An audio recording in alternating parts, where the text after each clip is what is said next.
இன்றைக்கு ஐநாவினுடைய UN security கவுன்சிலில் ஒப்படைக்கப்பட்ட தீர்மானம் 14-0 என்கிற வகையில் வெற்றி பெற்றிருக்கிறது. இன்றைக்கு கொண்டு வரப்பட்ட இந்த தீர்மானத்தை பொறுத்தவரையில் இதிலே என்ன இருக்கிறது, இதிலே ஹமாஸ் என்ன விரும்புகிறது, காசாவில் என்ன நடக்கப் போகிறது என்பதை பொறுத்தவரையில் இஸ்ரேலியர்களுடைய எண்ணப்பாடு என்னன்னா, அவர்களுக்கு பணைய கைதிகளில் கொஞ்சம் பேரையாவது விடுதலை செய்து கொள்ள வேண்டும். அதுதான் அங்கே அவர்களுடைய அரசியல் ஸ்திரத்தன்மைக்கு காரணமாக அமையும்.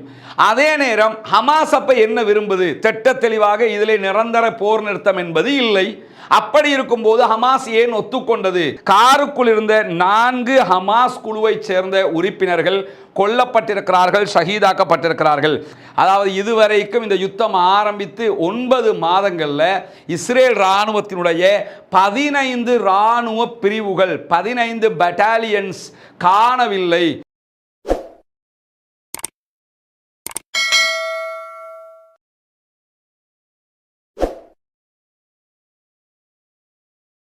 அஸ்ஸலாமு அலைக்கும் வரஹ்மத்துல்லாஹி வபரகாத்துஹு. பேரன்பிற்கினிய சகோதர சகோதரிகளே, உங்கள் அனைவர் மீதும் ஏக இறைவனுடைய அமைதியும் கருணையும் உண்டாகட்டுமாக. கிட்டத்தட்ட 249 நாட்களை தாண்டுகிற காசா யுத்தம் தொடர்பான செய்திகளை நம்ம பார்த்து வர்றோம். இந்த காசாவிலே என்ன நடக்கிறது, காசாவை ஒட்டி என்ன நடக்கிறது என்கிற விவகாரங்களை பொறுத்தவரையில் நமக்கெல்லாம் தெரியும். இந்த யுத்தம் ஆரம்பிக்கப்பட்டதிலிருந்து இதுவரைக்கும் ஒரு தடவை இடைக்கால யுத்த நிறுத்தம் ஒன்று ஏற்பட்டதை தவிர்த்து வேறு எந்த விதமான யுத்த நிறுத்தங்களும் ஏற்படவும் இல்லை. அதற்கான அத்தனை முயற்சிகளும் தோல்வியிலே முடிந்திருந்தது.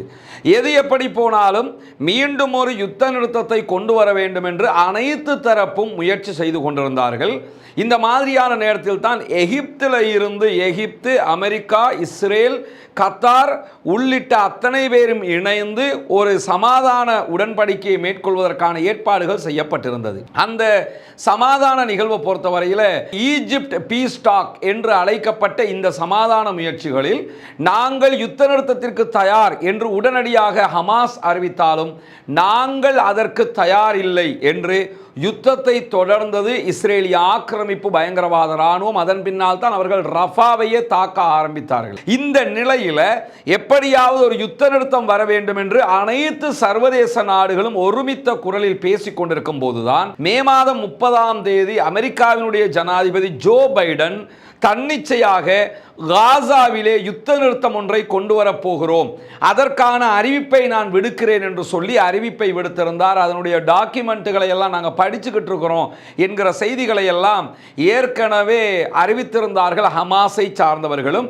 ஹமாஸ் மட்டுமில்லாமல் அங்கே இருக்கக்கூடிய இஸ்லாமிக் ஜிஹாட் மூவ்மெண்ட்டாக இருக்கலாம், பாலஸ்தீனத்தில் இருக்கக்கூடிய 14 குழுக்கள் ஒன்றிணைந்து பலகட்ட பேச்சுவார்த்தைகளையும் நடத்தி கொண்டிருந்தார்கள். இந்த நிலையில் திடீரென 2 நாட்களுக்கு முன்பதாக நாங்கள் இந்த சீஸ்ஃபயர் ஒப்பந்தத்தை ஐநாவினுடைய பாதுகாப்பு கவுன்சிலிலும் ஒப்படைக்க போகிறோம் என்று அமெரிக்கா அறிவித்திருந்தார்கள். அதே மாதிரி அவங்க ஒப்படைச்சிருக்கிறாங்க.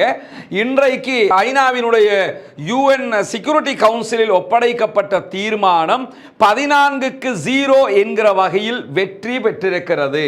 இந்த வெற்றியை பொறுத்தவரையில் 14 நாடுகள், ஐநாவில் இருக்கக்கூடிய 15 நாடுகளில் 14 நாடுகள் இந்த ஒப்பந்தத்திற்கு ஆதரவாக கை உயர்த்தி இருக்கிறார்கள். ஈவன் அமெரிக்கா கொண்டு வந்த தீர்மானம் அமெரிக்காவே கை உயர்த்தி இருக்கிறது. ஆனால் ரஷ்யா இதிலே அப்சென்ட் ஆகி இருக்கிறார்கள். ரஷ்யா இதிலே எதிர்க்கவும் இல்லை, ஆதரிக்கவும் இல்லை என்கிற நிலை எடுத்திருக்கிறார்கள். ஆனால் அதற்கான காரணத்தையும் அவர்கள் வெளிப்படையாகவே சொல்லியும் இருக்கிறார்கள். அந்த காரணம் என்னங்கிறத பின்னாடி நம்ம பார்க்க இருக்கிறோம். இன்றைக்கு கொண்டு வரப்பட்ட இந்த தீர்மானத்தை பொறுத்தவரையில் இதிலே என்ன இருக்கிறது, இதனால் காசாவுக்கு என்ன நடக்கப் போகிறது என்பதை நாம் துல்லியமாக தெரிந்து கொள்ள வேண்டியிருக்கிறது. காரணம் என்னவென்று சொன்னால், இந்த யுத்த நிறுத்த ஒப்பந்தத்தை பொறுத்தவரையில் நாங்கள் ஏற்றுக்கொள்ளவே மாட்டோம் என்று அடித்து சொல்லிக் கொண்டிருந்தது இஸ்ரேல். ஆனால் கடைசி நேரத்தில் இஸ்ரேல் ஒருமித்த கருத்திற்கு வந்திருக்கிறது.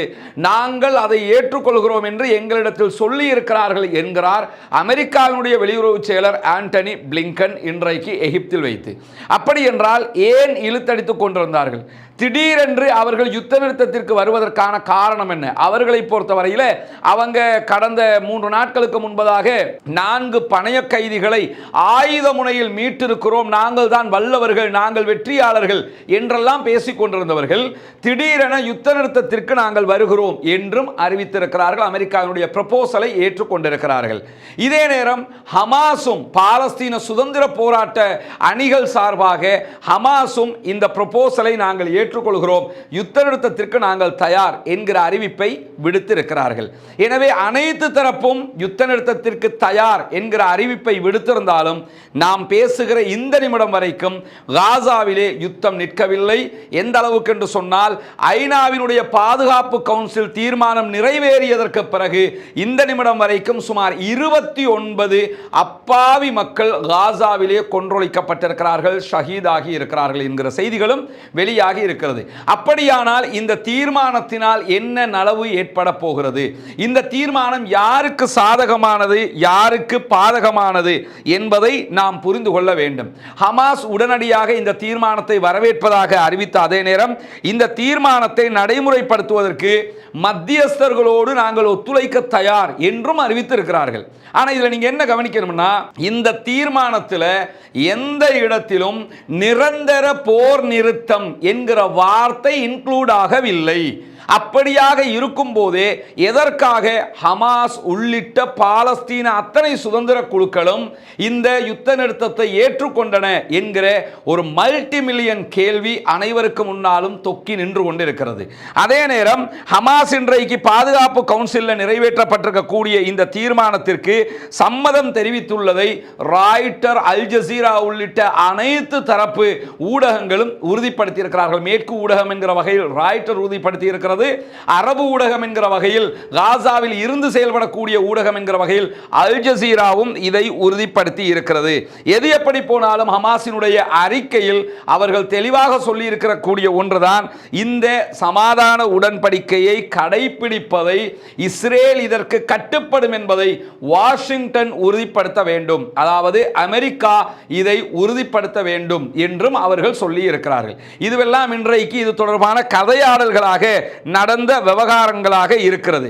இப்படி இருக்கும்போது இந்த சீஸ்ஃபயர் ஒப்பந்தத்தை பொறுத்தவரையில் 6 வாரம் என்று தொடரக்கூடிய ஒப்பந்தமாக இது இருக்கிறது. அதாவது முதல் 6 வாரங்கள் யுத்தம் நிறுத்தப்படும். நம்ம தனியாக 2 நாட்களுக்கு முன்பதாக இந்த சீஸ்ஃபயர் ஒப்பந்தத்தில் என்ன இருக்குங்கிறத விரிவாக பேசியிருக்கிறோம். இந்த வீடியோவினுடைய இறுதியில் அதை நம்ம லிங்க் பண்ணி விடுவோம். நீங்கள் பார்க்காதவங்க அதில் பார்த்துக்கலாம். அந்த ஒப்பந்தத்தினுடைய சுருக்கம் என்னவென்றால், முதல் 6 வாரங்கள் யுத்தம் நிறுத்தப்படும். இந்த 6 வாரங்களுக்குள்ளாக அவர்களுக்கு தேவையான, காசாவுக்கு தேவையான மனிதாபிமான உதவிகள், ட்ரக்குகள் எல்லாம் உள்ளே அனுப்பப்படும். அதே நேரம் 2 தரப்புல இருந்தும் கைதிகள் பரிமாற்றம், ஆரம்பத்தில் ஏப்ரல் மாதம் நடந்தது மாதிரி கைதிகள் பரிமாற்றம் நடைபெறும் என்பது இந்த 6 வீக்குக்குள்ள இருக்கக்கூடிய விஷயம். ஆனால் 2வது வாரத்தில் தான் அடுத்த கட்ட நகர்வுகள் அத்தனையுமே இருக்கிறது. 3வது வாரத்தோடு நிரந்தர போர் நிறுத்தம் என்று ஆக வேண்டும். இந்த 3வது யுத்த நிறுத்தம் ஆரம்பிக்கும் போதே காசாவில் இருக்கக்கூடிய அனைத்து இஸ்ரேலிய ஆக்கிரமிப்பு பயங்கரவாத ராணுவமும் வெளியாகி இருக்க வேண்டும். அதே நேரம் காசாவை சுற்றி பார்வையிடுவது, காசாவை கண்காணிப்பது, காசாவுக்குள்ள சட்டம் போட்டுக்கிட்டு இருக்கிறது எதுவுமே இருக்கக்கூடாது என்று இதுவரை ஹமாஸ் வலியுறுத்தி வந்தது. ஆனால் அந்த வார்த்தை இதிலே இல்லை என்பதும் இங்கு கவனிக்க வேண்டிய விவகாரமாக இருக்கிறது. இதுதான் இந்த யுத்த நிறுத்த காலத்துக்குள் நடக்க போகிற விஷயமாக குறித்த யுத்த நிறுத்த அந்த டாக்குமெண்ட் சொல்லக்கூடிய தகவல்களாக இருக்கிறது. இந்த மாதிரியான நேரத்தில் இந்த யுத்த நிறுத்தம் சாத்தியப்படுமா என்கிற ஒரு கேள்வியும் இருக்கிறது. ஏன் இந்த கேள்வி வருதுன்னு கேட்டா, இந்த மாதிரியான ஒரு யுத்த நிறுத்தம் இதுதான் முதல் தடவையாக நடந்திருக்கிறதா என்பதையும் நாம் புரிந்து கொள்ள வேண்டும். நமக்கெல்லாம் தெரியும், கடந்த மார்ச் மாதம் இதே போன்ற ஒரு யுத்த நிறுத்த தீர்மானம் ஐநாவினுடைய பாதுகாப்பு கவுன்சிலில் கொண்டு வரப்பட்டது. இன்றைக்கு கொண்டு வரப்பட்ட தீர்மானத்திற்கும் அன்றைக்கு கொண்டு வரப்பட்ட தீர்மானத்திற்கும் ஒரு வித்தியாசம் இருக்கிறது. என்ன வித்தியாசம்னா, இந்த தீர்மானத்தை கொண்டு வந்தது அமெரிக்கா, அந்த தீர்மானத்தை கொண்டு வந்தது அல்ஜீரியா. இந்த ரெண்டு தான் இதில் இருக்கக்கூடிய வித்தியாசம். இந்த தீர்மானத்திலே அமெரிக்கா கையெழுத்திட்டு அமெரிக்கா கைதூக்கி வீட்டோவை பயன்படுத்தாமல் நாங்கள் யுத்த நிறுத்தத்திற்கு தயார் என்று சொல்லி இருக்கிறார்கள். அந்த தீர்மானத்திலே அமெரிக்கா அப்சென்ட் ஆனார்கள். இந்த பக்கமும் இல்லை அந்த பக்கமும் இல்லை என்று அமைதி காப்பதாக அறிவித்தார்கள். இன்றைய இந்த தீர்மானத்தில் ரஷ்யா என்ன முடிவை எடுத்திருக்கிறதோ அதே முடிவை தான் அன்றைக்கு அவர்கள் எடுத்திருந்தார்கள். இன்னைக்கு ரஷ்யா அப்சென்ட் ஆகியிருக்கிறாங்க. அன்னைக்கு நடந்த மார்ச்சில் நடந்த வாக்கெடுப்பில் 13 நாடுகள் வாக்களிப்பில் கலந்து கொண்டிருந்தன. பிரித்தானியாவும் அமெரிக்காவும் அப்சென்ட் ஆகி இருந்தார்கள். இரண்டுமே ஒன்றுதான். அங்கேயும் பாஸ் ஆகிடுச்சு, இங்கேயும் பாஸ் ஆகிடுச்சு. இதிலையும் பிரான்ஸ் வீட்டோ பவர் கொண்ட 5 நாடுகளில் ஒன்றாக இருக்கக்கூடிய பிரான்ஸ் இதிலும் ஆதரவாக இருந்திருக்கிறது, அதிலும் ஆதரவாக இருந்திருக்கிறது. இதில் ஒருபடி மேலே போய் பிரித்தானியாவே ஆதரவாக இருந்திருக்கிறது என்பதுதான் இங்கே கவனிக்க வேண்டிய ஆச்சரியமான விஷயமாக இருக்கிறது. இப்படி 14 வாக்குகள் 14க்கு 0 என்கிற வகையில் ஐநாவினுடைய பாதுகாப்பு கவுன்சிலில் இந்த தீர்மானம் வெற்றி பெற்றிருக்கிறது. ஆனால் இந்த தீர்மானம் வெற்றி பெற்றிருந்தாலும் நீங்க காசாவில் இன்னைக்கு இதையொட்டி மகிழ்ச்சிகள் வெளிப்படுத்தப்படுகிறதா, கொண்டாட்டங்கள் இருக்கிறதா என்று பார்த்தா கடந்த காலங்களில் இருந்த மாதிரியான பெரிய வரவேற்பெல்லாம் இருக்கிற மாதிரி எல்லாம் தெரியல. அந்த மாதிரி எந்த ஒரு காட்சிகளையும் நம்ம பார்க்க முடியல. இதுவெல்லாம் அங்கே அந்த நடக்கக்கூடிய காட்சிகளை மே மாதம் 2ஆம் தேதி நடந்த காட்சிகளுடைய ஃபுட்டேஜுகளை எடுத்து வீடியோக்கள் அல் ஜசீரா காட்டிக்கிட்டு இருக்கிறாங்களே தவிர மகிழ்ச்சியில் மக்கள் திளைக்கிறார்கள் என்கிற விதமான காட்சிகளை எல்லாம் காட்டல. காரணம் என்னன்னு கேட்டால் இது முதல் தடவை ஐநா செக்யூரிட்டி கவுன்சிலில் பாஸ் ஆன விஷயம் அல்ல. மார்ச் மாதமே இப்படி ஒரு தீர்மானம் பாஸ் ஆகி இருந்தது. ஆனால் அன்றைக்கும் இஸ்ரேல் அதை மதிக்கவில்லை. இன்றைக்கு மதிப்பார்களா என்கிற ஒரு கேள்வி இருக்கிறது. ஆனால் இன்னைக்கு மதிப்பாங்களோ என்கிற ஒரு எண்ணப்பாடும் இருக்கிறது. காரணம் என்னன்னா இந்த தீர்மானத்தினுடைய வரைவே இஸ்ரேலுக்குரியது என்று சொல்லப்படுகிறது. இந்த தீர்மானத்தை அமெரிக்காவுக்கு கொடுத்து நீங்க ப்ரொபோஸ் பண்ணுங்க, நீங்க ப்ரொபோஸ் பண்ணி இப்படி கொண்டு வாங்க என்று சொல்லி இருப்பதாக இன்றைக்கு ஆய்வாளர்கள் சில பேர் சொல்லுகிற காட்சிகளை நம்ம பார்க்க முடியும். எது எப்படி போனாலும் தீர்மானத்தை ஹமாஸ் ஒத்துக்கொண்டிருக்கிறது. ஆனால் யுத்தம் நிற்கவில்லை. எனவே யுத்தம் நின்றால் மட்டும்தான் இதில் நம்ம என்ன அடுத்த கட்டம் என்பதை பார்க்க முடியும். ஆனால் இந்த நேரத்தில் இந்த யுத்த நிறுத்தத்தை ஹமாஸ் ஏன் ஒப்புக்கொண்டது, இஸ்ரேலுக்கு இதில் என்ன லாபம் என்கிற கேள்வி இருக்கு. இஸ்ரேலை பொறுத்தவரை இஸ்ரேலுக்கு அவர்களுடைய பணைய கைதிகளில் கொஞ்சம் பேரையாவது இப்போ விடுதலை பண்ணிக்கலன்னு நாட்டுக்குள்ள பெரிய பிரச்சனையாக மாறிக்கொண்டிருக்கிறது. அவர்களுடைய அமைச்சர்களே பதவி விலகி கொண்டிருக்கிறார்கள். அது அவர்களுக்கு பெரிய பின்னடைவாக இருக்கிறது. இதே நேரத்தில் ஹமாஸ் இதை ஒத்துக்கொண்டதற்கான காரணமாக எது இருக்கலாம் என்பதை பொறுத்தவரையில் கத்தார் பல்கலைக்கழகத்தினுடைய சர்வதேச விவகாரங்களுக்கான ஆய்வாளர் பேராசிரியர் ஹசன் பராரி அவர்கள் இது தொடர்பான ஒரு விளக்கமான செய்தியை இன்றைக்கு அல் ஜசீராவிலே பேசுகிறார். அவர் பேசும்போது என்ன சொல்றாருன்னு சொன்னா 6 வாரங்கள் சீஸ்ஃபயர்ங்கிறது வரவேற்கத்தக்கது. 6 வாரம்ங்கிறது கிட்டத்தட்ட 41 நாள் 42 நாட்கள் ஆகிவிடும். அது பெரிய ஒரு இடைவெளி. அவர்களுக்கு நிறைய பொருட்களை உள்ள கொண்டு வந்து கொள்ளலாம். ஒரு நல்ல காலகட்டம் தான் என்பதை சொல்லிவிட்டு அவர் என்ன சொல்றாருன்னா இந்த 6 வாரங்களுக்குள்ளாக ஹமாஸ் மக்களுக்கு தேவையான உணவுகளை உள்ளே கொண்டு வருவதற்கான முயற்சிகளில் ஈடுபடும். அதே நேரம் இஸ்ரேல் தங்களுடைய சிறைபிடிக்கப்பட்டவர்களுடைய ஒரு குறிப்பிட்ட சாராரை விடுவித்தும் கொள்வார்கள். இந்த முதல் கட்டம் இரு தரப்புக்குமே நல்லது என்கிறார் கத்தார் பல்கலைக்கழகத்தினுடைய பேராசிரியர் பராரி அவர்கள். அதே நேரத்தில் அவர் தொடர்ந்து சொல்லும் போது என்ன சொல்றாருன்னா 2ஆம் காலகட்டத்தை பொறுத்தவரையில் அதில் இருக்கக்கூடிய பிரச்சனை என்னவென்றால் நிரந்தர போர் நிறுத்தம் என்கிற வார்த்தை அதில் இல்லை. எனவே ஹமாஸ் முரண்டு பிடிக்கும், இஸ்ரேல் மீண்டும் யுத்தத்தை ஆரம்பிக்கும், மீண்டும் சண்டை வருவதற்கான வாய்ப்புகள் தான் இருக்கிறது. நிரந்தர போர் நிறுத்தம் என்கிற வார்த்தையை பொறுத்தவரையில் அது இஸ்ரேலியர்களுடைய அகராதியிலேயே கிடையாது என்கிறார் கத்தார் பல்கலைக்கழகத்தினுடைய சர்வதேச விவகாரங்களுக்கான ஆய்வாளர் பேராசிரியர் ஹசன் பராரி. ஏன் அதை அவர் சொல்றாருன்னா இப்ப ஹமாஸ் கேட்கிற இந்த நிரந்தர போர் நிறுத்தம் இருக்குதுல்ல, இந்த சீஸ்ஃபயர்ங்கிறது என்னன்னா சுதந்திரம் என்கிற சீஸ்ஃபயர். நிரந்தர யுத்த நிறுத்தம் ஆயிடுனா ஜென்மத்தில் இதுக்கு பிறகு நீங்க பாலஸ்தீனத்தை ஆக்கிரமிக்க வரக்கூடாது, பாலஸ்தீனம் தனி நீங்க தனி என்பதுதான் இஸ்ரேலியர்களிடத்தில் ஹமாஸ் வைத்திருக்கக்கூடிய முக்கியமான கோரிக்கை. அதைத்தான் அவர் சொல்றாரு. இந்த மாதிரியான ஒரு நிரந்தர யுத்த நிறுத்தம் என்கிற வார்த்தை இஸ்ரேலியர்களுடைய அகராதியிலே கிடையாது. இனி எப்படி அவங்க வருவாங்கன்னு கேட்கிறாரு. ஆனாலும் ஹமாஸ் இந்த போர் நிறுத்தத்தை வரவேற்றிருக்கிறது. நாங்கள் யுத்த நிறுத்தத்துக்கு தயார் என்று சொல்லி இருக்கிறார்கள். இதற்கு ஒரு காரணம் இருக்கலாம். என்ன காரணமாக இருக்கலாம்னா, இந்த கடந்த காலங்களுடைய யுத்தம் கிட்டத்தட்ட 9வது மாதத்தை இந்த யுத்தம் நெருங்குகிறது. 37,000க்கு மேற்பட்டவர்கள் கொல்லப்பட்டிருக்கிறார்கள், ஷஹீதாக்கப்பட்டிருக்கிறார்கள். முழு காசாவும் சுடுகாடாக்கப்பட்டிருக்கிறது, அழித்து ஒழிக்கப்பட்டிருக்கிறது என்கிற நிலையில் அங்கிருக்கக்கூடிய சுதந்திர போராளிகள் வலுவானவர்களாக நின்று தாக்குதல் நடத்துகிறார்கள் என்பதிலும் யாருக்கும் எந்த மாற்று கருத்தும் இல்லை. அதை நம்ம பின்னாடி சொல்லுகிற வார்த்தைகளை வைத்து நீங்கள் செய்திகளை வைத்து புரிந்து கொள்ளவும் முடியும். இந்த நிலையில சில நேரங்களில் பொதுமக்களுக்கு தேவையான உணவுகளை ஒரே அடியாக உள்ளே எடுத்துக்கொள்ளுகிற ஒரு முனைப்பாக இந்த 6 வாரத்தை ஹமாஸ் பயன்படுத்தக்கூடும். இரண்டாவது முனைப்பாக தங்களுடைய படைப்பிரிவுகளை மிகச்சரியாக மீண்டும் நிலைநிறுத்திக் கொள்வதற்கு ஹமாஸ் பயன்படுத்தக்கூடும் என்று இன்றைக்கு பராரி உள்ளிட்ட ஆய்வாளர்கள் சொல்லுகிறார்கள். அதுக்கு காரணம் இருக்கிறது என்னன்னா, கடந்த இடையில ஏற்பட்ட ஏப்ரல் மாதம் அளவில் ஏற்பட்ட யுத்த நிறுத்தத்தை பொறுத்தவரையில் அந்த காலகட்டத்தை பயன்படுத்தி தேவையான ஆயுதங்களை அவர்கள் உள்ளே எடுத்துக்கொண்டார்கள், தேவையான படைப்பிரிவுகளை தேவையான இடங்களில் நிறுத்தி கொண்டார்கள் என்கிற செய்திகள் எல்லாம் வெளிவந்திருந்தது. அதே மாதிரி இப்போ கூட அவங்க என்ன செய்யலாம்னு கேட்டால், இந்த 6 வீக்கை பயன்படுத்தி தேவையான படையணிகளை தேவையான இடங்களில் நிறுத்தி கொண்டு தங்களுடைய அந்த பலத்தை நிலைநிறுத்திக் கொள்வதற்கான வாய்ப்பாக இதை பயன்படுத்த முனைகிறார்கள் என்றுதான் ஆய்வாளர்கள் கருத்து தெரிவிக்கிறார்கள். இல்லைன்னா திட்ட தெளிவாக யுத்த நிறுத்தம் இல்லைன்னு தெரிஞ்சுக்கிட்டே இந்த 6 வீக் அவங்க ஏன் எடுக்கிறாங்க என்கிற ஒரு கேள்வி வரும். இந்த கேள்விக்கு கண்ணுக்கு முன்னாடி தெரிகிற ஒரே பதில், அவர்கள் தங்களுடைய ஆயுத பலத்தை சரி செய்து கொள்வதற்காகவும் படைப்பிரிவுகளை ஒழுங்கமைத்துக் கொள்வதற்காகவும் இந்த காலகட்டத்தை பயன்படுத்தக்கூடும். ஏன்னா இந்த சீஸ்ஃபயர் விஷயத்தில் காசாவில் இருக்கிற எந்த குழுக்களும் மாற்று கருத்து தெரிவிக்கல. ஹமாஸ் சொல்றதை ஏத்துக்கிறோம்ட்டாங்க. ஹமாஸுக்கு கண்ட்ரோல் ஆகித்தான் அத்தனை பேரும் செயல்பட்டு கொண்டு போகிறார்கள். அதில் இருந்து இதிலே ஹமாஸ் தரப்பிலிருந்து இப்படி ஒரு ஐடியா இருக்கலாமோ என்கிற ஒரு சந்தேகமும் எழுப்பப்பட்டு கொண்டிருக்கிறது. இந்த நேரத்தில் தான் 2000க்கு மேற்பட்ட ட்ரக்குகளை நாங்கள் வெளியிலே வைத்துக் கொண்டிருக்கிறோம், உள்ளே கொண்டு வர முடியாமல் இருக்கிறது என்று இன்றைக்கு ஐரோப்பிய யூனியனும் அறிவித்திருக்கிற. ஐரோப்பிய யூனியன் தனியான ஒரு வீடியோவை வெளியிட்டிருக்கிறாங்க.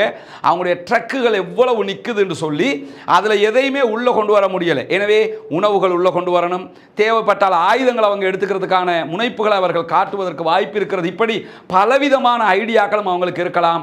நம்ம வெளியிலிருந்து அங்கிருந்து வர்ற செய்தியை எடுத்து சொல்ல முடியும், அவ்வளவுதானே தவிர அங்கிருக்கிற கரெக்டான அக்யூரேட்டான நிலையை அவர்கள் தான் முடிவெடுக்க வேண்டும். இங்கே இருந்துட்டு நம்ம அவங்களுக்கு தீர்ப்பு சொல்ல முடியாது. இவர்கள் இப்படி செய்திருக்கலாம், அப்படி செஞ்சால் நல்லா இருக்கும், அதை நம்ம சொல்ல முடியாது. அது அவங்க தான் தீர்மானிப்பாங்க. இப்போ அவங்க யுத்த நிறுத்தம்னு முடிவெடுத்திருக்கிறாங்க. அவங்களுக்கு தான் தெரியும் இந்த யுத்த நிறுத்தத்தை நம்ம ஏற்றுக்கிறதா இல்லையான்னு.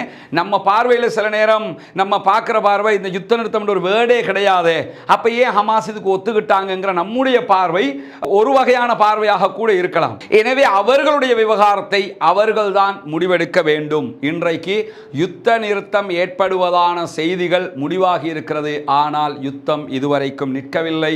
பொறுத்திருந்து பார்ப்போம் என்ன நடக்கிறது என்பதை. வான்வழி தாக்குதல்களை அகோரமாக நடத்தி கொண்டிருக்கிறது இஸ்ரேலுக்கு எதிராக. அங்கிருக்கக்கூடிய சுதந்திர போராளிகளும் ஹெஸ்புல்லா உள்ளிட்டவர்களும் பாரிய எதிர்வினை தாக்குதல்களையும் நடத்தி கொண்டிருக்கிறார்கள்.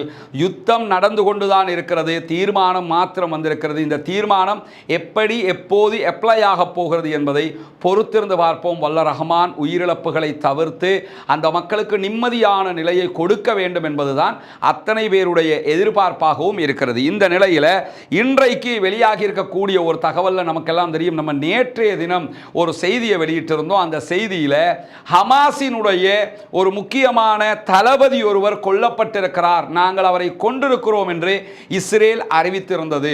அப்படி ஒருவர் கொல்லப்பட்டிருந்தால் ஹமாஸ் அதனை ஒத்துக்கொண்டு அறிவிப்பார்கள். அதுதான் அவர்களுடைய வளமையான பணியாக பாணியாகவும் இருக்கிறது என்கிற செய்திகளை நம்ம உங்களுக்கு சொல்லியிருந்தோம். அந்த அடிப்படையில் இன்றைக்கு ஹமாஸ் வெளியிட்டிருக்கக்கூடிய அறிக்கையில் என்ன சொல்றாங்கன்னா, வெஸ்ட் பேங்க்ல ரமல்லா நகருக்கு அருகாமையில் இஸ்ரேலிய ராணுவத்தினால் மேற்கொள்ளப்பட்ட தாக்குதலில், அதாவது ஒரு வாகனத்தில் போய்கொண்டிருந்த கார் மீது நடத்தப்பட்ட தாக்குதலில் காருக்குள் இருந்த 4 ஹமாஸ் குழுவை சேர்ந்த உறுப்பினர்கள் கொல்லப்பட்டிருக்கிறார்கள், ஷஹீதாக்கப்பட்டிருக்கிறார்கள். இந்த 4 பேரில் ஒருவராக முகமது ஜாஃபர் அப்துல் என்கிற எங்களுடைய ஒரு கமாண்டர் இருக்கிறார் என்பதை இன்றைக்கு பகிரங்கமாக ஒப்புக்கொண்டு அறிவித்திருக்கிறது ஹமாஸ். எனவே இது காசா ஏரியாவுக்குள்ள நடந்தது கிடையாதுங்க, வெஸ்ட் பேங்க்ல நடந்தது. வெஸ்ட் பேங்க்ல இருக்கக்கூடிய அவர்களுடைய தலைவர்களில் ஒருவராக, அவர்களுடைய கமாண்டர்களில் ஒருவராக இருந்த ஜாஃபர், முகமது ஜாஃபர் அப்துல் என்கிறவர் தான் கொல்லப்பட்டிருக்கிறார். அவரோடு சேர்த்து 4 பேர் கொல்லப்பட்டிருக்கிறார்கள். ஒரு வாகனத்தின் மீது நடத்தப்பட்ட தாக்குதலில் தான் இந்த சம்பவம் நடந்திருக்கிறது என்பதையும் இன்றைக்கு ஹமாஸ் ஒப்புக்கொண்டிருக்கிற அதே நேரம் ஹமாஸினுடைய நக்பா படைப்பிரிவை சேர்ந்தவர்கள் தான் இவர்கள் என்று அவர்கள் எங்கும் ஒப்புக்கொள்ளவில்லை. எனவே நக்பா படைப்பிரிவை சேர்ந்தவர்கள் அல்ல இவர்கள் வெஸ்ட் பேங்க்ல இருக்கக்கூடிய அவர்களுடைய கஸ்ஸாம் பிரிகேடிலே இருக்கக்கூடிய ஒரு படைப்பிரிவை சேர்ந்தவர்கள் என்பதை இந்த இடத்திலே நாம் புரிந்து கொள்ளுகிறோம். அதே நேரம் சென்ட்ரல் காசாவில் ராணுவ நடவடிக்கைகளை நாங்கள் முடித்துவிட்டோம் என்று இஸ்ரேல் இன்றைக்கு அறிவித்திருக்கிறார்கள். இந்த சென்ட்ரல் காசான்னு அவங்க எதை சொல்றாங்கன்னா, நுசைராத் கேம்ப் பகுதிகளை சொல்றாங்க. நமக்கு தெரியும் நுசைராத் கேம்ப்ல தான் அவங்க 4 பேரை மீட்டெடுக்க போய் அவர்களுடைய மக்கள் 3 பேரை கொன்று அவர்களுடைய சோல்ஜர்ஸ் 18 பேர் அந்த இடத்திலே கொல்லப்பட்டு கிட்டத்தட்ட 200க்கு மேற்பட்ட 270க்கு மேற்பட்ட அப்பாவி காசா மக்களை கொன்று குவித்து 700க்கும் மேற்பட்ட அப்பாவிகளை படுகாயங்களுக்கு உள்ளாக்கி அந்த சம்பவங்களை எல்லாம் அவர்கள் நுசைராத் கேம்ப்ல செஞ்சிருந்தாங்க. அந்த கேம்ப்ல நடத்தப்பட்ட தாக்குதல்கள் மொத்தமாக முடிவுக்கு வருகிறது. அங்கு செயல்பட்டு வந்த இஸ்ரேலுடைய 98வது படைப்பிரிவு வாபஸ் பெறப்படுகிறது என்கிற செய்திகளை இன்றைக்கு இஸ்ரேலியர்கள் அறிவித்திருக்கிறார்கள். எனவே நுசைராத் கேம்ப் பகுதிகளில் தாக்குதல்கள் நிறுத்தப்பட்டிருக்கிறது என்கிற செய்திகள் வந்திருக்கிறது. ஆனால் அந்த நுசைராத் கேம்ப் பகுதியில் நமக்கு தெரியும், வெறுமனே அவர்கள் இஸ்ரேலியர்கள் போய் தாக்குனது மட்டுமல்ல, அதற்கு பதிலடி தாக்குதல்களையும் கஸ்ஸாம் பிரிகேடு உள்ளிட்டவர்கள் கொடுத்தார்கள். அதில் தான் 18க்கு மேற்பட்ட அவர்களுடைய சோல்ஜர்ஸ் கொல்லப்பட்டிருந்த செய்திகளையும் நம்ம ஏற்கனவே சொல்லி இருக்கிறோம். இந்த மாதிரியான நேரத்தில் இன்றைக்கு இன்னும் ஒரு முக்கியமான செய்தியும் இடம்பெற்றிருக்கிறது. அதாவது நம்ம சொன்னோம்ல, இந்த சமாதான உடன்படிக்கைக்கு இஸ்ரேல் வர்றதுக்கு ஒரு காரணம் இருக்கிறது. வரமாட்டோம் வரமாட்டோம் வரமாட்டோம்னு முரண்டு பிடிச்சவங்க இப்ப ஏன் வர்றாங்க என்கிற கேள்வியை பொறுத்தவரையில், ஏற்கனவே கடந்த 3 மாதங்களுக்கு முன்பதாக இஸ்ரேலுடைய ராணுவ உளவு பிரிவின் தலைவர் இந்த யுத்தத்தில் நாங்கள் தோல்வி அடைந்து விட்டோம் என்று தோல்வியை ஒப்புக்கொண்டு ராஜினாமா செய்திருந்தார். இந்த நிலையில நேற்றைய தினம் இன்னும் ஒரு முக்கியஸ்தரும் ராஜினாமா செய்திருக்கிறார். இவர்தான் காசா பிரிவுக்கு பொறுப்பான கமாண்டர். இவர் இன்றைக்கு ராஜினாமா செய்திருப்பதான செய்திகள் வெளியாகி இருக்கிறது. அதாவது பிரிகேடியர் ஜெனரல் அவி ரோசன் பெல்ட் என்கிறவர் தான் இவர் இன்றைக்கு ராஜினாமா செய்திருக்கிறார். அக்டோபர் 7ஆம் தேதி நடைபெற்ற ஹமாஸினுடைய தாக்குதல்களை தடுக்க முடியாமல் போனமைக்கான காரணம் சொல்லித்தான் இவர் இன்றைக்கு ராஜினாமா செய்திருக்கிறார். 143வது படைப்பிரிவின் தளபதியாக பொறுப்பாளராக செயல்பட்டவர் இவர். எனவே இதே போன்று இந்த யுத்தத்திலே தோல்விக்கு பொறுப்பேற்று பல பேரும் பதவி விலக வேண்டும், விலகுவார்கள் என்று தான் நம்புவதாகவும் இன்றைக்கு ஆசாமி சொல்லி இருக்கிறார். போறதுதான் போறான், போகும்போது மற்றவங்களையும் கோர்த்து விட்டுக்கிட்டே போறான். அவர் பதவி விலகி போறாரு. ஏன்னா அவரால் நிற்க முடியலை, அவர் பொறுப்பெடுத்து ஆகணும்னு ஆயிடுச்சு. பொறுப்பெடுத்துட்டாப்ல, பொறுப்பெடுத்துட்டு போகும்போது தனியாக போகாமல் என்ன செய்கிறான்னு கேட்டால் மற்றவங்களையும் கோர்த்து விட்டு போகிறான். இதே மாதிரி மற்றவர்களும் பொறுப்பெடுத்து நீங்கள் ராஜினாமா செய்ய வேண்டும். அவங்கள மைண்ட் வாய்ஸ் இப்போ எப்படி இருக்கும்னு யோசிச்சு பாருங்க. அதையும் சொல்லிவிட்டு சென்றிருக்கிற அதே நேரம் இந்த யுத்த நிறுத்தத்திற்கு இவர்கள் வருவதற்கான காரணங்கள்ல இதுவெல்லாம் அடங்குகிற காரணங்களோடு இன்றைக்கு இன்னும் ஒரு சம்பவமும் இருக்கிறது. இஸ்ரேலிய ராணுவம் தொடர்பாக நேற்றைய தினம் சேனல் 12 ஒரு முக்கியமான செய்தியை வெளியிட்டிருந்தார்கள். அந்த செய்தி என்னன்னா, இந்த யுத்த நிறுத்தத்திற்கு போவதா இல்லையா என்கிற பாரிய இழுபறி அவர்களுக்கு மத்தியிலே இஸ்ரேலுக்குள் இருந்த நேரத்தில் இஸ்ரேலிய ராணுவத்தை பல பேரும் பிளேம் பண்ணி கொண்டிருந்தாங்க. இவங்களால தான் எல்லாமே, இவங்க போய் ஒழுங்கா யுத்தம் பண்ணல, இவங்க தோத்துக்கிட்டு வர்றாங்க என்கிற செய்திகள் எல்லாம் சொன்ன நேரத்தில் ராணுவ தளபதி ஹேர்சி ஹலேவி நேற்று ஒரு முக்கியமான வார்னிங்கை எல்லா அரசியல்வாதிகளுக்கும் கொடுத்திருந்தார். அதில் அவர் என்ன சொல்றாருன்னு கேட்டா, ராணுவத்தினுடைய கடமையை செய்வதற்கு நீங்கள் விட்டுவிட வேண்டும். நீங்க செய்த காரியத்தினால 15 ராணுவ பிரிவுகளை காணவில்லை என்றொரு செய்தியை சொல்லி இருக்கிறார். இது குண்டுல குண்டு, பெரிய குண்டு, இது அணுகுண்டை விட பெரிய குண்டு. அதாவது இதுவரைக்கும் இந்த யுத்தம் ஆரம்பித்து 9 மாதங்களில் இஸ்ரேல் இராணுவத்தினுடைய 15 இராணுவ பிரிவுகள், 15 பட்டாலியன்ஸ் காணவில்லை. அவங்க எங்கே போனாங்க, செத்துட்டாங்களா அல்லது கடத்தப்பட்டுட்டாங்களா, எங்கே இருக்கிறாங்க என்கிறதே தெரியலைங்கிறாங்க. ஒன்றோ இவர்கள் கடத்தப்பட்டிருந்தால் இதுவரைக்கும் ஹமாஸ் அந்த செய்திகளை எங்கேயுமே சொல்லலை. அப்படி கடத்தப்பட்டிருந்தாலும் ஏன் சொல்லவில்லை என்கிற ஒரு பாரிய கேள்வியும் இருக்கிறது. அதே நேரத்தில் இவர்கள் செத்து போயிருந்தால் ஆமாம் செத்துட்டாங்க என்று சொல்வதற்கான அந்த வாய்ப்புகள் அவர்களுக்கு இருக்கிறது. ஆனால் வாய்ப்பு இருந்தும் அவர் சொல்லாமல் காணாமல் போயிட்டாங்க என்று சொல்லுகிறார். அப்போ எங்கடா போனாங்கிற கேள்விக்கு இது கோபத்தில் சொன்ன பேச்சு. இது ஏன் சொல்கிறாருன்னா, எங்களுக்கே குறை சொல்லி கொண்டிருக்கிறீங்களே, எங்கள் 15 பட்டாலியன்ஸை காணோம், 15 படைப்பிரிவையை காணோம் என்று இருக்கிறோம். அவங்க எங்கே போனாங்க? 15ல் ஒத்தனாவது செத்து போனாண்டாவது இருக்குன்னு. 15 மொத்தமாக என்ன பூமி விழுங்கிடுச்சா, உள்ளே போயிட்டாங்களா என்கிற கேள்வி இருக்குதா இல்லையா? எங்கேயாவது சுற்றி சுற்றி போய் ஏதாவது பங்கர்களுக்குள்ளே மாட்டிக்கிட்டு வாங்கிக்கிட்டு இருக்கிறாங்களா என்று தெரியல. ஆனால் 15 படைப்பிரிவுகளை காணவில்லை என்கிற செய்திகளையும் அவர்கள் சொல்லி இருக்கிறார்கள். 8 மாதங்களுக்குள் நடந்த சம்பவங்களில் ஒன்றாக இருக்கிறது. எனவே அவங்களுடைய இழப்புகளை நீங்கள் பார்த்தீங்கன்னா 15 படைப்பிரிவு, ஒரு படைப்பிரிவை காணலைங்கிற என்று சொன்னாலே அது பெரிய செய்திங்க. 15 படைப்பிரிவை காணலைங்கிறாங்க. இவ்வளவு அழிவு தொடர்ந்து நடந்துகிட்டு இருக்குது. பல பேர் ராஜினாமா செய்கிற நிலைமை இருக்குது.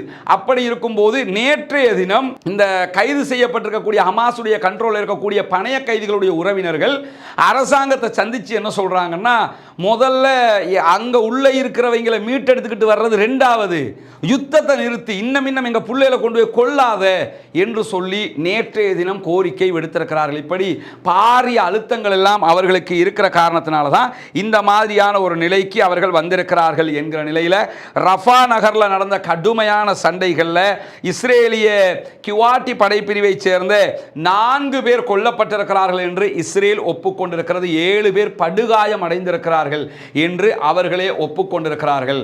4 பேர்னா எத்தனை பேர்ன்றதை நீங்களா ஊகிச்சுக்கிறீங்க. அவன் அப்படித்தான் சொல்லுவான், 4 பேருமா 40 பேர் செத்தாலும். ஆனால் சிலதுகளை மட்டும் வெளிப்படையாக உளறிடுறாங்க, இந்த 15 படைப்பிரிவை காணலைங்கிற மாதிரி செய்திகளை. அதே நேரத்தில் அல் குதுஸ் பிரிகேட் இன்றைக்கு வெளியிட்டிருக்கக்கூடிய செய்திகளில் காசாவில் இருக்கக்கூடிய அல் ஹவா பகுதிகளில், நெட்சாரிம் பகுதிகளில் எல்லாம் இன்றைக்கு இஸ்ரேலிய ஆக்கிரமிப்பு பயங்கரவாத இராணுவத்தை நோக்கி ஸ்னைப்பர் தாக்குதல்களை நடத்தி இருக்கிறோம் என்கிற செய்திகளை சொல்லியிருக்கிறாங்க. அதே நேரத்தில் ரஃபா பகுதிகளிலையும் பாரிய தாக்குதல்களை தொடர்ந்து நடத்தி வருகிறோம் என்கிற செய்திகளை அங்கிருக்கக்கூடிய கஸ்ஸாம் பிரிகேடை சேர்ந்தவர்கள் தொடர்ந்து வெளியிட்டு வருகிற அதே நேரம் ஹிஸ்புல்லாக்கள் இன்றைக்கு மிக முக்கியமான, அதாவது ஹார்ஷ் பேரம் என்கிற இஸ்ரேலிய ஆக்கிரமிப்பு படை வீரர்களுடைய கூட்டத்தை பெரும் ஒரு படைப்பிரிவையே ஏவுகணைகள் மூலமாக நாங்கள் அழித்திருக்கிறோம் என்கிற செய்திகளையும் அவர்கள் இன்றைக்கு சொல்லியிருக்கிறார்கள். காசாவில் தான் யுத்த நிறுத்தம் அந்த கதையெல்லாம் நடந்துகிட்டு இருக்குது. அவங்களோட இன்னும் அந்த கதையெல்லாம் கிடையாது. ஹமாஸ் யுத்தத்தை நிறுத்தினாங்கன்னு சொன்னா ஹிஸ்புல்லா நிறுத்துவாங்க.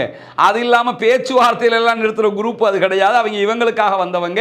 எனவே அவர்கள் தாக்குதல் நடத்தி கொண்டிருக்கிற அதே நேரம் ஹைஃபா பகுதிகளில் இன்றைக்கு சைரன் ஒலி எழுப்பப்பட்டது. நிறைய ஏவுகணை தாக்குதல் நடத்துகிறது என்கிற சைரன் ஒலி எழுப்பப்பட்டு கொண்டிருக்கும் போதே கோலான் ஹைட்ஸ் பகுதிகளை நோக்கி 50க்கு மேற்பட்ட ஏவுகணைகளை ஹிஸ்புல்லாக்கள் ஏவினார்கள் என்கிற செய்தியை இன்றைக்கு இஸ்ரேலிய ஆக்கிரமிப்பு பயங்கரவாத இராணுவமே வெளியிட்டிருக்கிறது. எனவே ஹிஸ்புல்லாக்கள் எவ்வளவு தாக்குதல் நடத்தினாங்க என்று இவங்க வெளியிடும் போது 50க்கு மேற்பட்ட ஏவுகணைகள் என்று இவங்களே சொல்றாங்களாக இருந்தால் எவ்வளவு ஏவுகணைகளை அவர்கள் ஏவி இருப்பார்கள் என்பதை யோசித்து பாருங்கள். கோலான் ஹைட்ஸை நோக்கி ஹிஸ்புல்லாக்கள் தாக்கியதற்கான காரணமாக என்ன சொல்லப்படுதுன்னு கேட்டால், ஹிஸ்புல்லாக்களுடைய கண்ட்ரோலில் இருக்கக்கூடிய பால்பெக் பகுதிகளில் ஹிஸ்புல்லாக்களுடைய ஆயுத களஞ்சிய சாலை என்று வர்ணிக்கப்படக்கூடிய யூனிட் 4400 என்கிற பகுதியின் மீது இன்றைக்கு இஸ்ரேல் தாக்குதல் நடத்தியதாகவும் அதற்கு பதிலடியாகத்தான் ஹிஸ்புல்லாக்கள் இன்றைக்கு தாக்குதல்களை நடத்தி கொண்டிருப்பதாகவும், இதே நேரம் ஹிஸ்புல்லாக்கள் மீது இஸ்ரேல் தாக்குதல் நடத்தியதற்கான காரணம்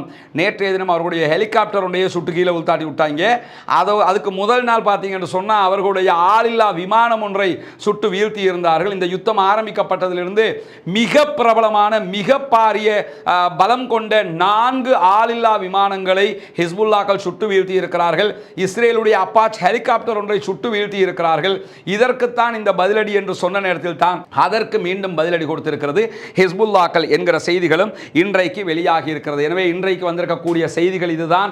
இன்றைக்கு வந்த முக்கியமான செய்தியே இந்த யுத்த நிறுத்தம் தொடர்பான செய்திதான். ஆனால் யுத்தம் நிற்கிற வரைக்கும் நாம் அதை நம்ப முடியாது. ஏன்னா இதுக்கு முன்னாடியும் இதே மாதிரி யுத்த நிறுத்த தீர்மானம் யுஎன்எஸ்சியில் பாஸ் ஆகி இருக்கிறது. ஐநாவினுடைய பாதுகாப்பு சபையிலே பாஸ் பண்ணப்பட்டிருந்தது. யுத்த நிறுத்தம் வரவில்லை. பொறுத்திருந்து பார்ப்போம். யுத்த நிறுத்தம் வர வேண்டும், பாலஸ்தீனம் வெற்றி பெற வேண்டும், பாலஸ்தீன மக்கள் சுதந்திரம் அடைய வேண்டும் என்பதுதான் நாம் அத்தனை பேருடைய எதிர்பார்ப்பாக இருக்கிறது. வல்ல ரஹ்மான் அதை பூர்த்தி செய்ய வேண்டும் என்று அல்லாஹ்விடத்திலே பிரார்த்தனை செய்யுங்கள். அதே நேரம் இன்றைக்கு சில முக்கியமான வீடியோக்கள் வந்திருக்கிறது, அவற்றையும் நாம் பார்க்க முடியும். இந்த வீடியோவை நீங்கள் பார்க்கலாம். இஸ்ரேலிய ஆக்கிரமிப்பு பயங்கரவாத இராணுவம் திடீரென பொதுமக்கள் வாழக்கூடிய பகுதிகளில் எப்படி தாக்குதல் நடத்துகிறார்கள் என்பதற்கான ஒரு முக்கியமான ஆதார வீடியோவாக இது பதியப்பட்டிருக்கிறது. அந்த காட்சிகளும் இன்றைக்கு பல ஊடகங்கள் வெளியிட்டிருக்கக்கூடியதை பார்க்க முடியும். பாருங்கள், இதெல்லாம் ஒரு மனுஷன் வாழுகிற அளவுக்கு இருக்கக்கூடிய வீடுகளே கிடையாது. அப்படியான கஷ்டத்தில் அந்த மக்கள் கடற்கரையோரமாக வாழ்ந்து கொண்டிருக்கிறார்கள். நிலைமை அப்படி இருக்கிறது. இது ஹெஸ்புல்லாக்கள் கோலான் ஹைட்ஸை நோக்கி ஏவுகணை தாக்குதல்கள் நடத்தக்கூடிய காட்சிகள் தான் இங்கே காட்டப்படுகிறது. இதில் சைரன் ஒலி எழுப்பப்படுகிறது. அந்த காட்சிகளுக்கு தான் இந்த வீடியோக்களை அவர்கள் வெளியிட்டிருக்கிறார்கள். அஸ்ஸலாமு அலைக்கும் வரஹ்மத்துல்லாஹி வபரகாத்துஹு. அன்பான சகோதரர்களே, நம்ம இப்போ வந்திருக்கிற ஏரியா ஏற்கனவே நம்ம வீடியோவில் நீங்கள் பார்த்துருப்பீங்க. இந்த வெள்ளம்பிட்டியில் ஏற்பட்டிருக்கக்கூடிய வெள்ளத்தில் ஆக கூடுதலாக பாதிக்கப்பட்ட பகுதி இந்த பகுதி. இது அபூபக்கர் பள்ளிவாயல். இந்த பகுதி தான் ஆக கூடுதலாக பாதிக்கப்பட்டது. மெகடகொலன்னாவில் இந்த பகுதிகளில் கிட்டத்தட்ட 500க்கும் மேற்பட்ட குடும்பம் வாழுகிறார்கள். எனவே அந்த மக்களுக்கான நம்மளால் முடிஞ்ச ஒரு உதவியை பண்ணுறதுக்கான ஏற்பாடை தான் பண்ணியிருக்கிறோம். சகோதரர்கள் அதற்கான உதவிகளை பண்ணியிருக்கிறாங்க. இங்கே அவர்களுடைய சமைத்து சாப்பிடுவதற்கான கேஸ், அந்த அடுப்புகள், அதே நேரத்தில் அவங்களோட மெட்ரஸ், இது எல்லாமே இல்லாமல் ஆகியிருக்குது. எனவே உங்களால் முடிஞ்ச உதவி இதுக்கு என்ன பண்ண முடியுமோ சகோதரர்கள் தந்தீங்கன்னா, நம்ம ஏற்கனவே கிடைச்சிருக்கிறத கொடுக்கறதுக்கான ஒரு ஏற்பாடு செவ்வாய்க்கிழமை செய்ய இருக்கிறோம். அதுக்குள்ளாக உங்களால் முடிஞ்ச உதவி இதற்காக தந்தீங்கன்னு சொன்னால் அதையும் கொண்டு வந்து இந்த பள்ளிவாயில் ஊடாக நம்ம இந்த மக்களுக்கு கொடுக்க முடியும். ஒரு 100 குடும்பங்களுக்கு, வீடுகளுக்கு தேவையான கேஸ் அடுப்புகள் நமக்கு இதுவரைக்கும் கிடைச்சிருக்குது. அதே மாதிரி மெட்ரஸ் 30 குடும்பங்களுக்கு மெட்ரஸ், தலையணை, பெட்ஷீட் கிடைச்சிருக்குது. அதே மாதிரி ஒரு 100 குடும்பங்களுக்கான 5 கிலோ அரிசி பேக் 100 குடும்பங்களுக்கு கிடைச்சிருக்குது. கட்டில் கிடைச்சிருக்குது. கரண்ட்ல எலக்ட்ரிக்ல மாற்ற கட்டில் 100 கிடைச்சிருக்குது. இதை தாண்டி இங்கே இந்த ஏரியாவில் மட்டும் இதை இருக்கிறதுலே ஆக கூடுதலாக பாதிக்கப்பட்ட ஏரியா இந்த ஏரியா. நான் வீடியோவில் பார்த்துருப்பேன். இந்த அளவுக்கு நம்ம தண்ணிக்குள்ள நின்று வீடியோ பேசுனதும் இந்த ஏரியாவில் தான். மற்ற இடங்களும் பாதிக்கப்பட்டிருக்குது. மற்ற இடங்களுக்கும் கண்டிப்பாக உதவி கேட்கிற சகோதரர்களுக்கு கண்டிப்பாக கொடுங்க. அதே நேரத்தில் இந்த ஏரியா நம்ம எல்லா ஏரியாவுக்கும் நம்மளே செஞ்சிட முடியாது. அதனால் இந்த ஏரியாவுக்கு கொடுக்கறதுக்குரிய ஏற்பாட்டை பள்ளிவாயில் ஊடாக நம்ம பண்ணியிருக்கிறோம். அதனால் அதற்கு உங்களால் முடிந்த உதவிகள் 500 குடும்பங்களுக்கு மேலே இருக்குது. நம்மகிட்ட 100 குடும்பங்களுக்கான ஓரளவுக்கான பொருட்கள் தான் இருக்கிறது. உங்களால் முடிந்ததை கண்டிப்பாக இதற்கு வாரி வழங்குங்கள். அல்லாஹு தாலா கண்டிப்பதற்குரிய கூலிகளை கண்டிப்பாக தருவான். ரசூலுல்லாஹி ஸல்லல்லாஹு அலைஹி வஸல்லம் அவர்கள் சொன்னார்கள், இத்தகுன்னார வலவு பிஷிக்கி தம்ரா, ஒரே ஒரு பேர்ச்சம்பளத்தில் துண்டு இருந்தால் கூட அதை கொடுத்து நரகத்தை விட்டும் பாதுகாப்பு தேடுங்கள் என்று சொன்னார்கள். நாம் நரகத்தை விட்டு பாதுகாப்பு தேடுவதற்கான மிக அரிய சந்தர்ப்பமே இந்த மாதிரியான உதவிகள் தான். எனவே அதற்காக உங்களால் முடிந்த உதவிகளை வாரி வழங்குமாறு அன்பாக கேட்டுக்கொள்கிறோம். நம்ம முன்னாடி காட்சிப்படுத்தப்படுகிற நம்முடைய தொலைபேசி வாட்ஸ்அப் இலக்கத்திற்கு நீங்கள் தொடர்பு கொள்ள முடியும் என்கிற அன்பான செய்தியையும் கூறிக்கொள்கிறோம். இன்ஷா அல்லாஹ் நாங்க எங்களால முடிஞ்சதை உங்களுக்கு முழுமையாக செய்யறதுக்கு முயற்சி பண்றோம். சரியா? அப்ப செவ்வாய்க்கிழமைக்கு நீங்க அரேஞ்ச் பண்ணுங்க. வாரம் ஹசரத் உங்களை சந்திச்சது ரொம்ப சந்தோஷம். செவ்வாய்க்கிழமை அப்படியா? டாக்டர் சந்தீபம் இன்ஷா அல்லாஹ் செவ்வாய்க்கிழமை வாங்க. இங்கே நீங்கள் பார்க்கலாம், இன்றைக்கு ஐரோப்பிய யூனியன் வெளியிட்டிருக்கக்கூடிய ஒரு முக்கியமான வீடியோ இது. அதில் யூரோப் யூனியனுடைய வெஹிக்கிள்ஸ் எவ்வளவு இருக்கிறதுங்கிறத பார்க்க முடியும். 2000 ட்ரக் வண்டிகள், எங்களுடைய வண்டிகள் நிற்கிறது, உள்ளே போவதற்கு அனுமதி தாருங்கள் என்று ஐரோப்பிய யூனியன் இன்றைக்கு இந்த வீடியோ வெளியிட்டிருக்கிறாங்க. பார்க்கிற இடங்கள் எல்லாம் ட்ரக்குகளாகவே இருக்கிறது. இதுவெல்லாம் காசா மக்களுக்காக வந்த உணவுகள், காசா மக்களுக்கென்று வந்த பொருட்களாக இருக்கிறது. ஆனால் கிட்டத்தட்ட 11,000க்கு மேற்பட்ட ட்ரக்குகள் ரஃபா பார்டரில் நிறுத்தப்பட்டிருக்கிறது. அதிலே யூரோப் யூனியன் சார்பாக வந்தது மட்டுமே 2000க்கு மேற்பட்ட வாகனங்கள் இருப்பதாக, இது மாதிரி ட்ரக்குகள் இருப்பதாக சொல்லப்படுகிற அதே நேரத்தில் இன்றைக்கு வெளியாகி இருக்கக்கூடிய வீடியோக்களில் இதுவும் ஒரு முக்கியமான வீடியோ. அதாவது ஈராக்கில் இருக்கக்கூடிய ஒரு குழு இஸ்ரேலை நோக்கி, இஸ்ரேலுடைய துறைமுகங்களை நோக்கி தாக்குதல் நடத்தக்கூடிய காட்சிகளை இன்றைக்கு பிரஸ் டிவி வெளியிட்டிருக்கிறார்கள். அந்த வீடியோக்களில் தான் நீங்கள் பார்க்க முடியும். இஸ்ரேலுடைய துறைமுகங்களை நோக்கி அந்த பாரிய ட்ரோன் தாக்குதல்கள் இதிலே நடத்தப்படுகிறது. இன்றைக்கு இன்றைக்கு துறைமுகத்திலே பாதிப்புகள் ஏற்பட்டிருப்பதான செய்திகளும் வெளியாகி இருக்கிறது. அதுக்குரிய காட்சிகளைத்தான் இன்றைக்கு பிரஸ் டிவி வெளியிட்டிருக்கக்கூடிய வீடியோவில் அது வெளியாகி இருக்கு. நிறைய ட்ரோன் அட்டாக்ஸை அவங்க பண்ணியிருக்கிறாங்க. இதை நீங்கள் பார்க்கலாம். ட்ரோனை தாண்டி ஏவுகணை தாக்குதல்களையும் அவர்கள் இன்றைக்கு இஸ்ரேலை நோக்கி நடத்தி இருக்கிறார்கள். இஸ்ரேல் மீது ட்ரோன் தாக்குதல், ஏவுகணை தாக்குதல் என்று பல பக்க தாக்குதல்களையும் ஈராக்கில் இருக்கக்கூடிய அந்த குழுவும் நடத்தி கொண்டிருக்கிறது என்கிற செய்திகள் வெளியாகி இருக்கிற அதே நேரம் இன்றைக்கு சராயா அல் குதுஸ் வெளியிட்டிருக்கக்கூடிய காட்சியை நீங்கள் பார்க்கலாம். அவங்களே இதை மறைச்சி தான் போட்டிருக்கிறாங்க. இந்த பகுதியை மட்டும்தான் அவங்க காட்டியிருக்கிறாங்க. இந்த பகுதி நீங்கள் பார்த்தீங்கன்னா அவர்கள் ஒரே நேரத்தில் பல ஏவுகணை தாக்குதல்களை நடத்தக்கூடிய காட்சிகள் இதிலே பதிவாகி இருக்கிறது. சருன்னு மழை பெய்கிற மாதிரி ஏவுகணைகளை அவர்கள் ஏவிக்கொண்டிருக்கிறார்கள். இஸ்ரேல் மீது பாரிய தாக்குதல்கள் இதிலே நடத்தப்படுகிற காட்சிகள் பதிவாகி இருக்கிறது. அதே மாதிரி இந்த பகுதியில் நீங்கள் பார்க்கலாம். இங்கே இருந்தும் நிறைய ஏவுகணை தாக்குதல்களை இன்றைக்கும் அவர்கள் நடத்தி கொண்டிருக்கிறார்கள். இஸ்ரேல் அவங்க மேலே தாக்குதல் நடத்துகிற மாதிரி அவர்களும் தாக்குதல் நடத்தி கொண்டிருக்கிறார்கள். இங்கே நீங்கள் பார்க்கலாம். அவங்க நடத்தக்கூடிய தாக்குதலுடைய காட்சிகள் தான் இங்கே காட்டப்படுகிறது. அதே மாதிரி இஸ்ரேலிய படைகளை இலக்கு வைத்து காசாவுக்குள் நடத்தக்கூடிய தாக்குதல்களுடைய காட்சிகள் இதுவெல்லாம் இந்த பகுதி உங்களுக்கு மறைக்கப்படும். அதே மாதிரி தான் இதிலையும் வெளியிடப்பட்டிருக்கக்கூடிய இந்த காட்சிகளை எல்லாம் நம்ம மொத்தமாக உங்களுக்கு காட்டவே முடியாது, அந்த அளவுக்கு உண்டான காட்சிகள். ஆனால் இங்கே தாக்குதல் நடக்கிற காட்சிகளை நீங்கள் பார்க்க முடியும். இந்த இடத்துல இருந்து 4 பிரிவுகளும் ஒன்றிணைந்து இந்த தாக்குதல்களை நடத்தியதாக அவர்கள் வெளியிட்டிருக்கிறார்கள். இங்கே நீங்கள் பார்க்கலாம் தாக்குதல் நடத்தக்கூடிய காட்சிகள். இப்படி தொடர்ந்து தாக்குதல் நடத்தப்படுவது மட்டுமல்லாமல் இங்கே நீங்கள் பார்க்கலாம் கிரியாத் ஷமோனா பகுதி, இது இஸ்ரேலுடைய பகுதி. இஸ்ரேலுடைய பகுதிகளுக்குள் தாக்குதல் நடத்தப்பட்டு இஸ்ரேலுடைய பகுதிகள் பற்றி எறிகிற ஒரு காட்சியெல்லாம் இன்றைக்கு வெளியிடப்பட்டிருக்கிறது.